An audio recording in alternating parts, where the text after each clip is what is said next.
bisa. Mana tinggi banget lagi 15 meter mungkin ini ada pohonnya.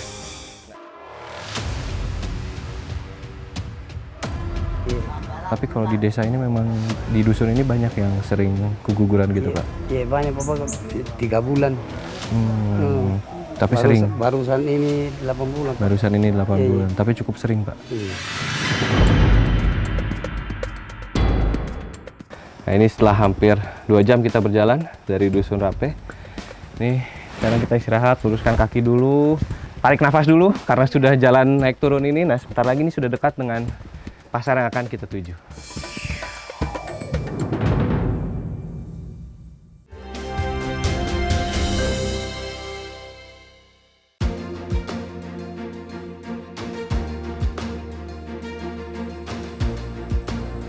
Di tengah mulai merebaknya isu COVID-19 atau virus corona di Indonesia, kami kebetulan sedang dalam perjalanan meliput ke suatu tempat di Kabupaten Majene, Sulawesi Barat.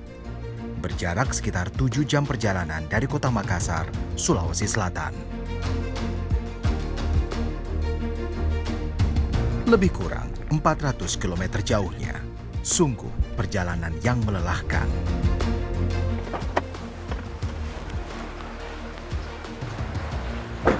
Ya, jadi di tengah pandemi COVID-19 atau Corona, saat ini kami akan melakukan pemeriksaan kesehatan untuk juga memberikan rasa aman kepada warga yang akan kami liput desanya, maka kami berinisiatif untuk melakukan pemeriksaan.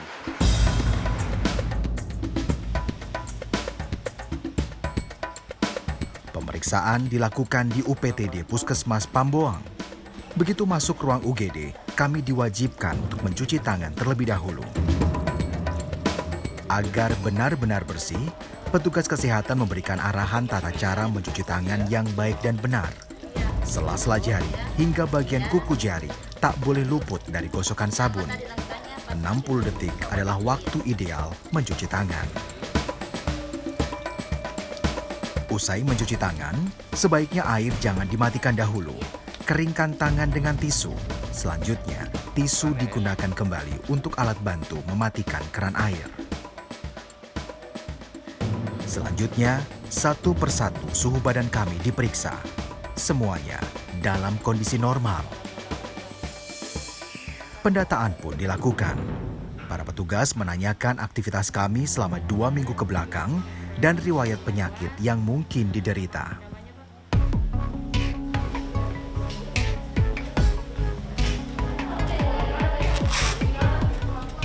Selanjutnya, satu persatu dicek tekanan darahnya, lalu diperiksa mulut dan bagian dalam tenggorokan.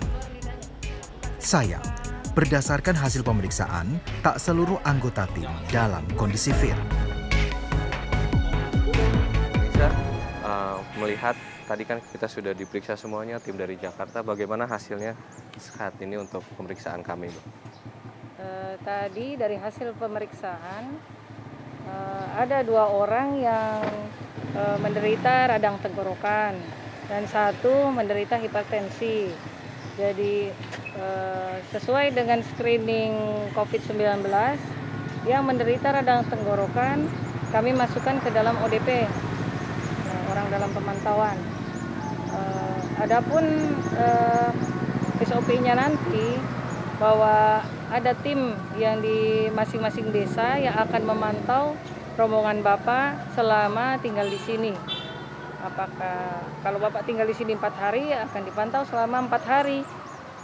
Dipantaunya bisa langsung ke lapangan atau via telepon juga termasuk ke dalam pemantauan. Secara keseluruhan, tim Indonesiaku dinyatakan sehat. Kami diizinkan tim kesehatan dari Puskesmas Pamboang untuk melanjutkan peliputan.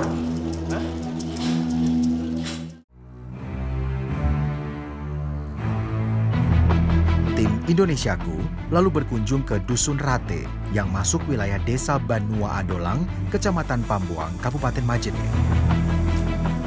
Dusun yang berlokasi di daerah perbukitan ini terkenal sebagai daerah penghasil minyak kelapa terbesar di Indonesia. Meski begitu, mayoritas penduduknya hidup dalam jerat kemiskinan. Akses jalan yang sulit menyebabkan perekonomian di dusun berjalan lambat. Padahal hasil pertanian dari dusun Rate terbilang berlimpah. Jadi selain kemiri, penghasilan utama di dusun Rate ini juga salah satunya adalah kelapa. Selain kelapa mudanya, juga kelapa tuanya juga dihasilkan untuk menjadi minyak kelapa. Sada Ali sudah lama menggantungkan hidupnya dengan membuat minyak kelapa. Ia hanya lulusan sekolah dasar saja. Tak banyak pilihan pekerjaan yang bisa ia lakukan. Setiap pagi, Sada sudah pergi ke kebun untuk memetik kelapa. Kebun milik Sada luasnya ada 0,5 hektar. Ia tanami dengan berbagai jenis tanaman. Pohon kelapa milik Sada usianya rata-rata sudah puluhan tahun. Tinggi menjulang puluhan meter. Mudah saja Sada memanjatnya. Ia sudah terbiasa. Hanya dengan bantuan sehelai kain agar tidak terlalu licin.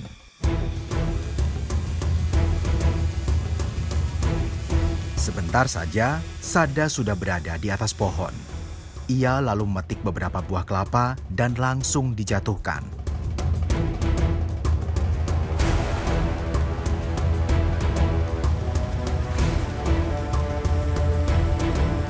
Kelapa yang Sada petik belum cukup tua.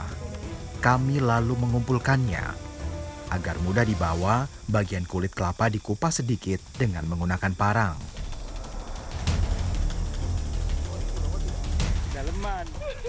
Kami kemudian beralih ke pohon kelapa lainnya. Maklum saja, Sada belum mendapat kelapa tua sebagai bahan membuat minyak. Penasaran, saya lalu mencoba memanjat kelapa seperti Sada. Tapi ternyata tak mudah.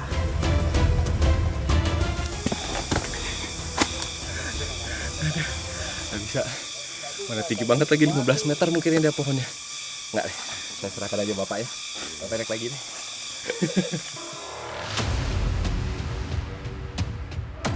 Memanjat pohon kelapa yang terbilang tinggi sungguh beresiko. Apalagi Sada tak menggunakan pengaman sama sekali. Untungnya, Sada sudah berpengalaman, meski nyawa kadang menjadi taruhan.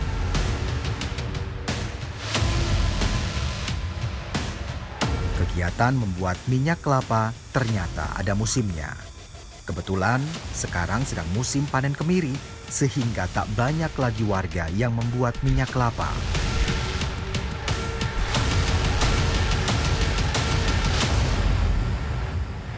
Kelapa dari pohon kedua sudah cukup tua. Jika dibuat minyak kelapa, hasilnya lumayan. Kami lalu membawanya pulang untuk diolah. Sesampainya di rumah, istri Sada yang bernama Rahmatiah ternyata akan pergi untuk membersihkan kebun milik orang. Ia ditemani anaknya, Lukman. Usia Rahmatiah baru 26, sementara suaminya Sada sudah memasuki 41 tahun. Sada sudah 3 kali menikah. Istri pertamanya pergi begitu saja, sementara istri keduanya meninggal dunia karena sakit. Pasangan Sada dan Rahmatiah memiliki 6 orang anak. Lukman adalah anak keempat dari istri kedua Sada. Ia masih bersekolah di kelas 1 SMP. Namun, karena adanya wabah COVID-19, sekolah Lukman diliburkan. Sebenarnya, membantu membersihkan kebun milik orang lain sudah menjadi bagian dari keseharian warga di Dusun Rate. Jika saat ini Rahmatiah membersihkan kebun milik tetangganya, nanti pun sang tetangga akan bergantian membersihkan kebun milik Rahmatiah tanpa imbalan uang. Jika ada hasil kebun yang dibutuhkan, bisa diambil siapa saja, asalkan jumlahnya tidak terlalu banyak. Begitu kuat rasa kekeluargaan warga yang bermukim di Dusun Rate.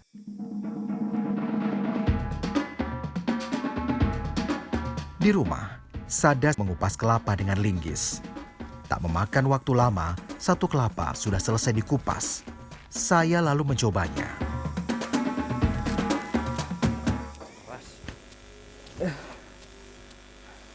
Ternyata tidak semudah yang saya lihat. Bapak tadi cepat sekali mengupasnya. Ternyata keras, kulitnya keras sekali. Dan hasil saya tidak sebagus seperti yang Bapak kupas tadi. Merata, yang saya masih banyak sekali serabutnya ini. Bapak, lanjut aja Pak.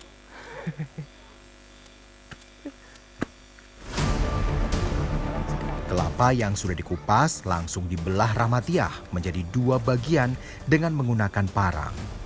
Membelah kelapa ada tekniknya. Dipukul sekerasnya menggunakan bagian atas parang yang tumpul. Daging kelapa lalu dipisahkan dari tempurung untuk kemudian diparut.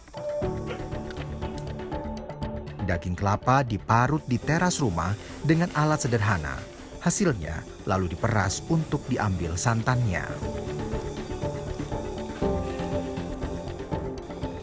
Nah, jadi setelah proses semuanya telah selesai, kelapanya juga sudah disaring juga, sudah diperas juga. Nah, tapi belum bisa dimasak karena kita harus mendiamkan dulu selama 1 malam. Itu fungsinya agar air dan santan kelapa itu berpisah.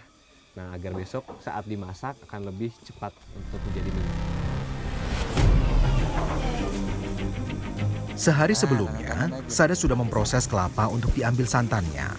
Bagian atas yang berwarna putih pucat adalah bagian yang akan diolah menjadi minyak. Tungku lalu dinyalakan. Ketika wajan sudah panas, santan kental langsung dimasukkan. Dimasak sampai mendidih di atas nyala api yang membara. Tak seberapa lama, santan kental mulai mendidih. Rahmatiah lalu mengaduknya agar tidak gosong. Supaya aromanya lebih enak, Rahmatiah menambahkan daun pandan dan daun sirsak.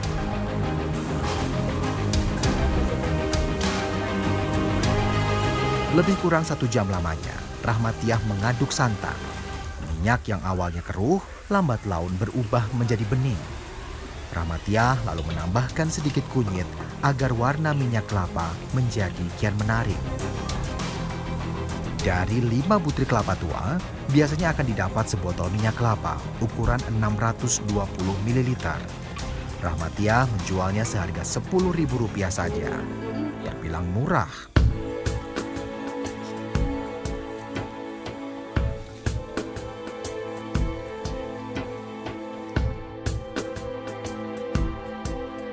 Pekerjaan Rahmatiah ternyata belum selesai. Ia masih harus memasak makan siang untuk keluarganya, dibantu sang ibu yang bernama Nazizah. Sayang, kondisi keuangannya sedang terbatas. Tak ada beras untuk dimasak. Terpaksa, Rahmatiah mengolah singkong yang didapatnya dari kebun tetangga. Singkong akan dibuat jepa, makanan tradisional khas suku Mandar. Untuk keluarga miskin di wilayah desa Adolang, sebenarnya ada jatah raskin. Hanya saja belum merata pembagiannya. Dusun Rate hanya mendapat jatah 35 kakak saja. Sementara 31 kakak sisanya tidak mendapat raskin. Untungnya, keluarga Sada mendapat bantuan pangan non-tunai dari pemerintah daerah. Terdiri dari beras 5 kg, 10 butir telur, dan daging ayam 1 kg. Bantuan berbentuk bahan pangan itu hanya mampu bertahan beberapa hari saja. Selebihnya, mereka terpaksa kembali mengkonsumsi singkong. Nah, ini setelah tadi kita lihat proses pengupasan singkongnya, ini juga perlu dikeluarkan air dari singkongnya. Nah, ini alatnya juga cukup unik, namanya Paepea Lamijo. Lamijo? Lameaju. Nah, ini bahasa Mandarnya. Ini memang sudah digunakan sejak zaman nenek moyang. Ini cukup unik sekali.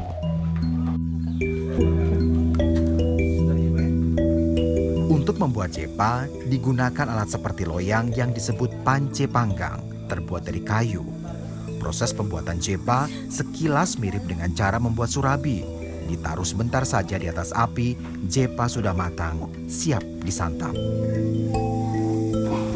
Nah, ini saya lagi mencoba membuat jepa, salah satu masakan tradisional bagi warga di sini, itu sebagai pengganti beras. Mereka menggunakan singkong ini untuk makanan pokok sehari-hari.